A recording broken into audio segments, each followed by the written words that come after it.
Respond అవ్వండి.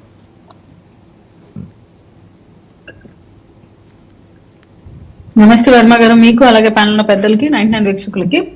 ముందు నాకు డౌట్ ఏంటంటే, మన బాలా గారు అనలిస్ట్ గా వచ్చారా, లాయర్ గా వచ్చారా, వైసీపీ అధికార ప్రతినిధిగా వచ్చారా? ఆయన అనలిస్ట్ గానే వచ్చారు, చెప్పండి.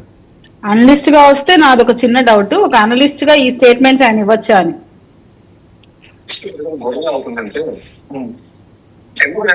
ఏపీ ప్రజలు గొర్రెలను ఎందుకంటున్నారంటే రీజన్ చెప్తా.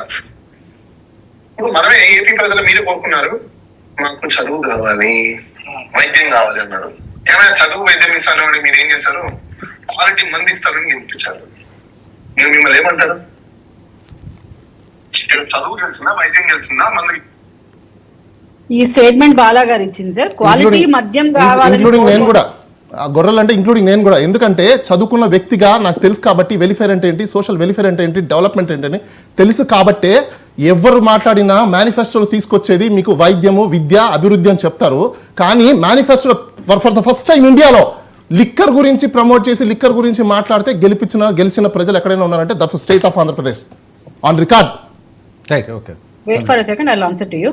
యా, నాకు అర్థం ఏంటంటే, బాలగారు మీకు డిబేట్స్ కొత్తేమో, ఫస్ట్ మమ్మల్ని మేము మాట్లాడిన తర్వాత మళ్ళీ మీరు ఆన్సర్ చేయండి, కాసేపు పాయింట్స్ రాసుకోండి. మీరు మాట్లాడినప్పుడు నాకు కూడా మాటలు వస్తాయి. ఇక్కడ బాలగారి బాధ ఏంటంటే, ఏపీ ప్రజలంతా గొర్రెలు, క్వాలిటీ మద్యం ఇస్తానంటే ఓటేసేసారు. మరి గత ప్రభుత్వంలో ఉన్నప్పుడు సంపూర్ణ మద్యపాన నిషేధం చేస్తారన్నప్పుడు గొర్రెలు ఓటేశారని ఎందుకు అనలేకపోయారు? ఒక మేనిఫెస్టోలో సంపూర్ణ మద్యపాన నిషేధం చేస్తానన్న మహానుభావుడిని మీరు ఎలా ప్రమోట్ చేసి మీరు ఎలా గొప్పగా చూపిస్తున్నారు? ఇప్పుడు అట్ ప్రెసెంట్ అన్నమాట మీరు ఎక్కడ లేదు క్వాలిటీ మద్యం ఇస్తానన్న మాట. మరి మీ ప్రభుత్వంలో, ఐ మీన్ మీరు అధికార ప్రతినిధిగా రాలేదు, కానీ వైసీపీ గురించే మీరు సపోర్ట్ చేస్తూ మాట్లాడారు కాబట్టి నేను అడుగుతున్నాను. గత ప్రభుత్వంలో జగన్మోహన్ రెడ్డి గారు ఇదే స్టేట్మెంట్ ఇచ్చారు, సంపూర్ణ మద్యపాన నిషేధం.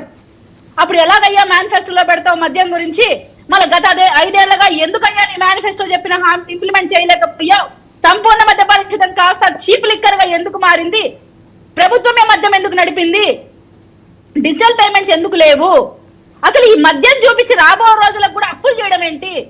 ఇటువంటి మాటలండి మీరు మాట్లాడకుండా ప్రజల్ని, యావత్ ఏపీ ప్రజల్ని మొత్తాన్ని మీరు గొర్రెలలో ఒక స్టేట్మెంట్ ఇస్తున్నారంటే మీరు ఎంత విఘ్నతతో మాట్లాడుతున్నారో, రాజకీయాల గురించి మీకు ఎంత అవగాహన ఉందో ఇక్కడ కూర్చుని అందరికీ అర్థమవుతుంది. ఒకవేళ ఎవరైనా ఒకరిని ఆపాదించి మీరు మాట్లాడచ్చు, ఒక స్టేట్మెంట్ ఇవ్వచ్చు. మొత్తం ఏపీ ప్రజలంతా గొర్రెలా,